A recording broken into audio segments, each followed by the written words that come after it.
2026 के पहले कुछ दिनों में ही सरकार की तरफ से एक बहुत बड़ी खुशखबरी मिलती है। साल के पहले एडवांस जीडीपी नंबर्स ये दिखाते हैं कि भारत की जीडीपी ग्रोथ रेट इस साल 7.4% रहने वाली है, जो कि पिछले सारे एस्टिमेट और प्रोजेक्शन से काफी आगे है। ये बात बाहर आते ही टीवी चैनल्स पर जश्न का माहौल हमें दिखा। बीजेपी के प्रवक्ता चैनल पर आकर अपनी पीठ थपथपाने लगे। इधर सोशल मीडिया पर आईटी सेल भी जश्न बनाते हुए दिखी, कहा देखो अच्छे दिन अब आ रहे हैं।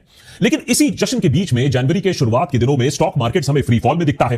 ट्रंप के 500% टैरिफ की धमकी ने सेंसेक्स को 2000 पॉइंट से ज्यादा लुढ़का दिया। उधर फॉरेन पोर्टफोलियो इन्वेस्टर्स और फॉरेन इंस्टीट्यूशनल इन्वेस्टर्स इसी साल के शुरुआती दिनों में करीबन $1 बिलियन हमारे मार्केट से बाहर खींच ले गए और रुपए को 90 से नीचे जाने से, फिसलने से रोकने के लिए आरबीआई ने डॉलर पानी की तरह बहाया करीबन $10 बिलियन पिछले कुछ दिनों में। और जीडीपी के आंकड़े कितने भी अच्छे मीडिया में दिखा दे और सरकार उसका अनाउंसमेंट कर दे, आम लोगों की हालत आज भी वही की वही है। ना इनकम बढ़ रही है, ना खर्चे कम हो रहे हैं, ना रोजगार है और सेविंग्स तो ना के बराबर है। जिसके पास नौकरी है उसे अब डर है कि हालात कभी भी बिगड़ सकते हैं। फिर सवाल यह आता है कि भारत को जब हम बोल रहे हैं कि सबसे तेज रफ्तार से बढ़ने वाली मेजर इकोनॉमी, तो हमें यह विकास दिख क्यों नहीं रहा? इस विकास का आभास क्यों नहीं हो रहा है? आखिर हम भी तो इसी अर्थव्यवस्था का हिस्सा हैं। तो क्या सरकार हमसे जीडीपी के बारे में सच बोल रही है? जीडीपी के जो आंकड़े हैं, क्या उसे सच से बयां किया जा रहा है? Don't get into those maths. Modi सरकार नहीं चाहती है कि हम मैथ्स में घुसे और सरकार को भी मालूम है कि जीडीपी के मैथ्स में घुसना, लोगों को वो मैथ्स और वो झोल समझाना आसान नहीं है, क्योंकि उसके लिए आपको रियल जीडीपी, नॉमिनल जीडीपी में फर्क समझाना होगा, इनपुट आउटपुट मेथड को जानना होगा, इन्फ्लेशन एडजस्टमेंट फ्लॉज को भापना होगा, old series new series base year का एनालिसिस करना होगा, अनऑर्गेनाइज सेक्टर कवरेज और डिस्क्रिपेंसीज इन मेजरमेंट को अकाउंट में डालना होगा। लेकिन ये सब करने के बाद भी ना पूरी रात निकल जाएगी और निष्कर्ष साफ नहीं निकलेगा।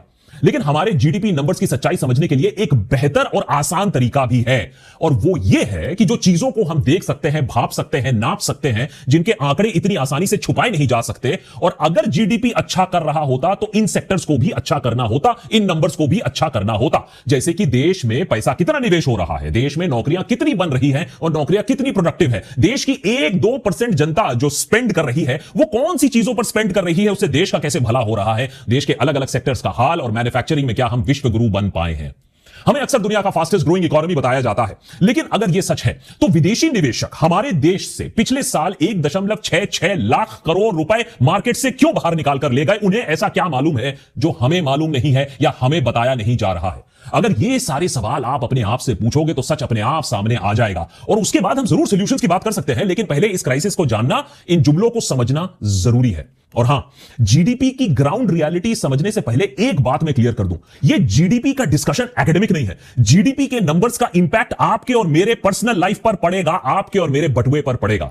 सरकार ग्रोथ एस्टिमेट्स कितना ही ऑप्टिमिस्टिक दिखा दे, लेकिन जब इकोनॉमी का डामाडोल रहेगा, नौकरियां श्योर नहीं रहेगी, अनसर्टेनिटी रहेगी, इनकम सिक्योर नहीं रहेगा, इस उथल पुथल के बीच में हमारे लिए सबसे बड़ा रिस्क होता है हमारा हेल्थ और हमारी लाइफ से जुड़ी इंसिडेंट्स। इसीलिए जरूरी है कि आप 2026 में एक प्रण लो कि आप अपनी इनकम का एक छोटा सा हिस्सा उस जगह लगाओगे जहां आपको बुरे वक्त एक सहारा मिलेगा।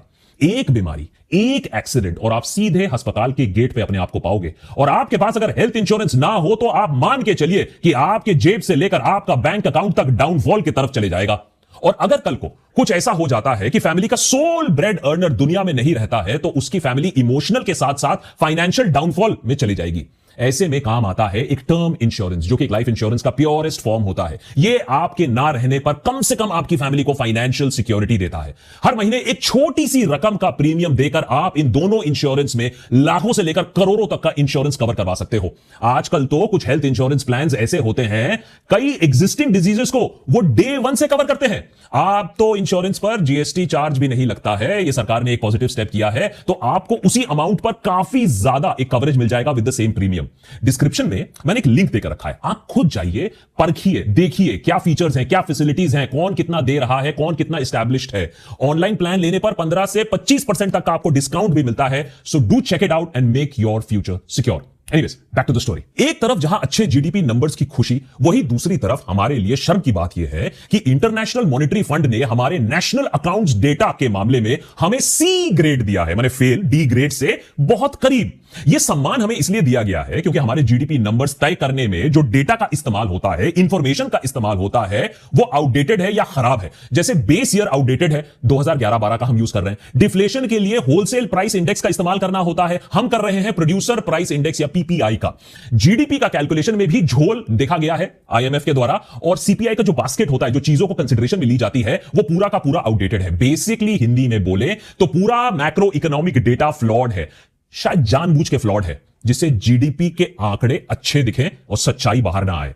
उसके ऊपर हमारे देश में जो विशाल नॉन एग्रीकल्चरल अनऑर्गेनाइज सेक्टर है, जो कि करीबन 30% हमारी इकोनॉमी का कंट्रीब्यूशन करता है, उसे आंकने का कोई सही तरीका हमारे पास नहीं है। इस सेक्टर के आउटपुट को प्रॉक्सीज द्वारा आंका जाता है, और वो क्या है? नर्सरी लॉजिक है। अगर ऑर्गेनाइज सेक्टर अच्छा कर रही है तो अनऑर्गेनाइज सेक्टर भी अच्छा करेगी, लगा दो आंकड़े।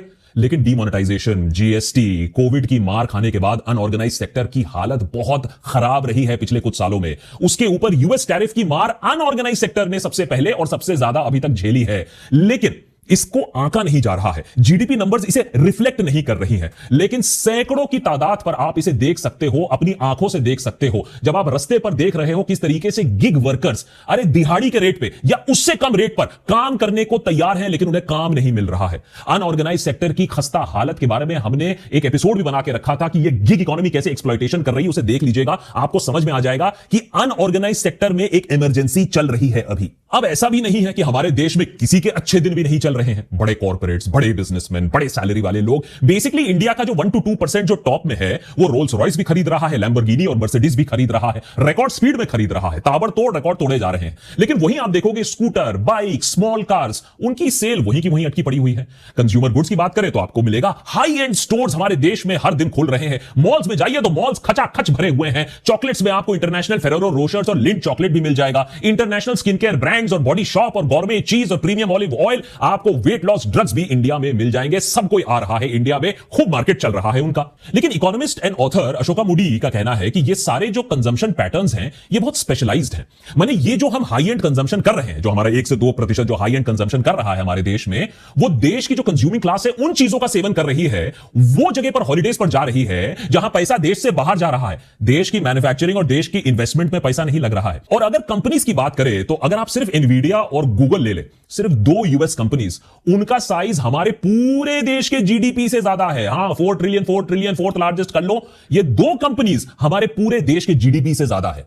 दुख यह है कि हमारे देश में, हमारी इकोनॉमी में ऐसी एक कंपनी नहीं है जो विश्व भर में जानी जाती हो, जिसका सर्विस पूरा दुनिया उठाता हो और उसका पैसा हमारे देश में आता हो। लेकिन कहने को हम 4th लार्जेस्ट इकोनॉमी है। अब मीडिया में, सोशल मीडिया में और सरकार तो प्रोजेक्शन करेगा कि देखो कंज्यूमिंग क्लास तो हमारे देश में है और मर्सिडीज बिक रही है। लेकिन इंडिया की कंज्यूमिंग क्लास, माने पैसा खर्च करने वाली क्लास कितनी छोटी है, ये एमएनसीज और देश के स्टार्टअप्स को अब भली भांति समझ में आ गया है। 1.45 करोड़ वाला ये जो देश है, वो मार्केट नहीं है, वो पॉपुलेशन है। इसीलिए विदेशी इन्वेस्टर हर साल और कम हो रहे हैं हमारे देश में। 2024 में कम थे, 2025 में निवेश ना के बराबर हुआ है। सितंबर के महीने के बाद के महीने अगर आप खंगाल के देखोगे तो पैसा जो आउटफ्लो हो रहा है वो इनफ्लो से ज्यादा हो गया है। एमएनसीज तो वहीं जाएंगे ना जहां उनका पैसा बन रहा हो, उन्हें तो देश से कोई लगान नहीं है। ठीक है, बात समझ में आ गई। लेकिन उनका क्या, जो हमारे देश के कंपनीज हैं वो पैसा कहां लगा रहे हैं? अगर आप देखोगे तो वो भी कहीं अपना कैपेसिटी एक्सपेंशन नहीं कर रहे हैं। 2016 में कॉर्पोरेट इन्वेस्टमेंट जीडीपी का 19% हुआ करता था। 2024 में हमारा कॉर्पोरेट इन्वेस्टमेंट 14% हो गया है। इतनी अच्छी जीडीपी ग्रोथ हो रही है, इतने अच्छे आंकड़े हैं, लेकिन ना कोई खरीदने वाला ग्राहक बन रहा है और ना कोई बनाने वाली यहां कंपनी बन रही है। FPIs may come and go, but today Indian retail investors have proven that even if they come and go, any shock that may come is now taken care of because of the shock absorbing capacity the Indian retailer has brought into Indian market. Nirmala ताई बड़े गर्व से संसद में यह बता रही है कि हमें विदेश का पैसा नहीं चाहिए, चले जाओ तुम लोग, क्योंकि हमारे पास डोमेस्टिक इन्वेस्टर है। लेकिन ताई यह बात आपको नहीं बताएगी कि साधारण नागरिकों के लिए बाहर पैसा निवेश करना बहुत मुश्किल होता है, और जो एसआईपी रूट है वो सरकार ने बंद करके रखे हैं। अगर ये रूट खोल दिए जाए तो देखिए आप, जो एसआईपी जिसकी वजह से हमारी मार्केट अभी भी चल रही है, वो पैसा का भी पलायन बाहर हो जाएगा। इतना कॉन्फिडेंस है लोगों को इन जीडीपी नंबर्स पे। लेकिन शायद इस जीडीपी जुमले का सबसे बड़ा पोल खोल करता है हमारे देश का जॉब क्राइसिस। पिछले नवंबर में रेलवेज ने करीबन 10,000 ओपनिंग्स के लिए एप्लीकेशन इनवाइट की है। कितने एप्लीकेशन आए? 1.2 करोड़ लोगों ने अप्लाई किया, यानी एक नौकरी के लिए 1,000 से ज्यादा एप्लीकेशन आए। सितंबर के महीने में 50,000 पियोन पोजीशंस खोले गए। जयपुर में 25 लाख एप्लीकेशन आए जिसमें पीएचडी भी शामिल है, जिसके लिए आपको क्लास 10 होने की जरूरत है। उसके लिए पीएचडी अप्लाई कर रहे हैं पियोन की पोजीशन के लिए। अगर जीडीपी सच में इतनी अच्छी होती तो क्या इतने सारे बेरोजगार हमारे देश में घूम रहे होते? हां, यह बात सच है कि अगर आप यह सवाल सरकार से पूछोगे तो सरकार आपको बता देगी कि बेरोजगारी तो 5-6% के आसपास है, इसमें चिल्लाने वाली और इसमें एग्रेशन होने वाली कौन सी बात है।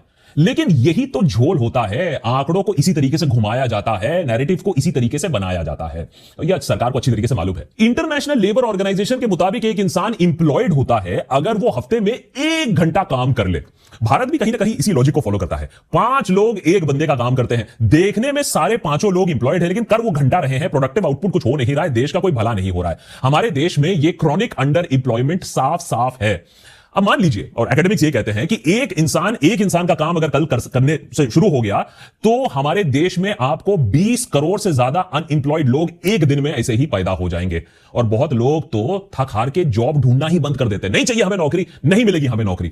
मजे की बात यह है कि जो इंसान नौकरी नहीं ढूंढ रहा है, जिसने हताश होकर नौकरी ढूंढना छोड़ दिया है, आंकड़े और डेटा उसे अनएम्प्लॉयड नहीं बताएगा, क्योंकि अगर आप नौकरी की तलाश में हो तभी आप अनएम्प्लॉयड की श्रेणी में आओगे। इसीलिए जोमेटो में साल में 30-40 दिन, जी हां एवरेज, साल में 30-40 दिन एवरेज काम करने वाला इंसान भी सरकार के नजरों में इंप्लॉयड दिखाया जाएगा। और वो ये 30-40 दिन का काम भी करने को राजी इसलिए होता है क्योंकि उसके पास और कोई ऑप्शन नहीं होता है। वो मजबूर होकर ये छोटे मोटे काम 20-30 रुपए की डिलीवरी उठाने के लिए वो राजी हो जाता है। एक आंकड़ा, एक सेक्टर जो जीडीपी के शानदार परफॉर्मेंस को बखूबी दर्शा सकता था, जिसके बारे में कोई उसके बाद जीडीपी के बारे में कोई सवाल नहीं उठा पाता, वो होता मैन्युफैक्चरिंग हमारे देश में। नरेंद्र मोदी सरकार ने सही कदम लिया था 10 साल पहले मेक इन इंडिया के साथ, लेकिन फिर मटन मुगल मस्जिद मंगल सूत्र में कहीं सरकार अपने आप को खोता पा गई और मेक इन इंडिया हो गया फ्लॉप। मेक इन इंडिया का लक्ष्य बहुत ही सिंपल था, 2022 तक मैन्युफैक्चरिंग का हिस्सा जीडीपी का 1/4 या 25% बना देना है।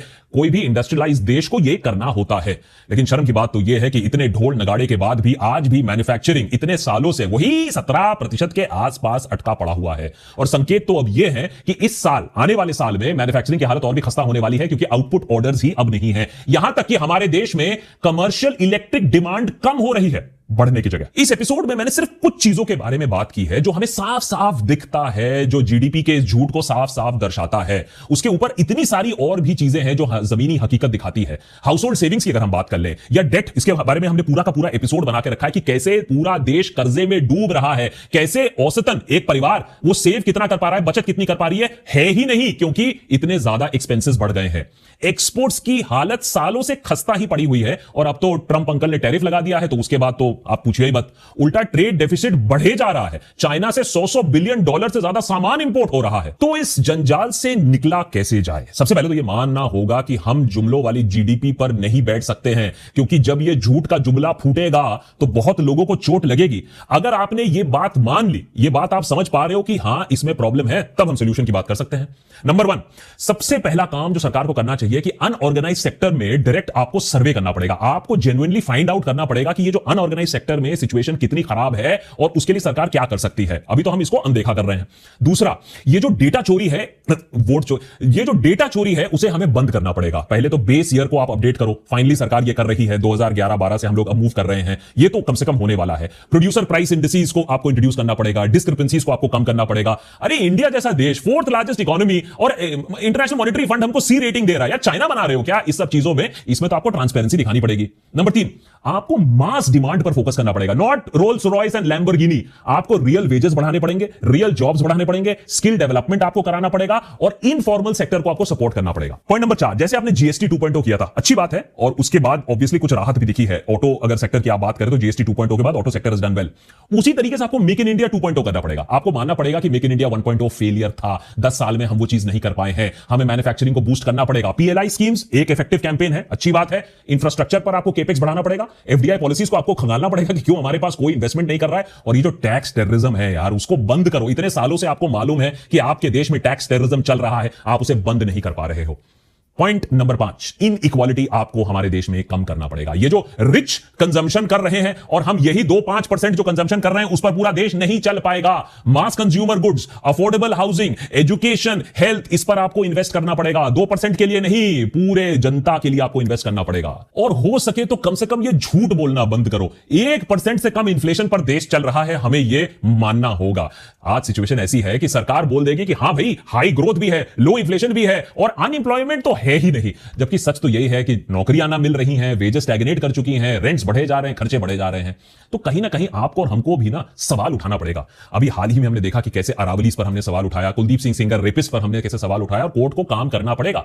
उसी तरीके से एक बेटर इकोनॉमिक फ्यूचर के लिए हमें ही सवाल उठाना पड़ेगा कि क्या घुट्टी पिला रहे हो हमें, क्या झूठ पर झूठ बोले जा रहे हो हमारे ऊपर। हमारी आर्थिक सिचुएशन खराब हो जा रही है। सरकार जितना लीपापोती कर सकती है वो तो कर रही है, लेकिन अब सच्चाई ना फूट फूट कर बाहर आ रही है। मैं आशा करता हूं कि आप भी इसे देखो और सवाल उठाओ। लेकिन हां, एंड में याद रखना, टाइम्स ऑफ अनसर्टेनिटी तो है 2026, और ऑलरेडी मार्केट ने साल की शुरुआत में ही दिखा दिया है कि इकोनॉमी कितनी अनसर्टेन होने वाली है। तो आप अपनी पर्सनल इकोनॉमी पर प्लीज फोकस करिए, और हां, आपका जो इंश्योरेंस है, आपकी जो सेफ्टी है, उसे मजबूत रखिए। फैसला आपके हाथ में है। Get yourself insured, link description में है, जाकर उसे स्टडी करिए। Many thanks for watching.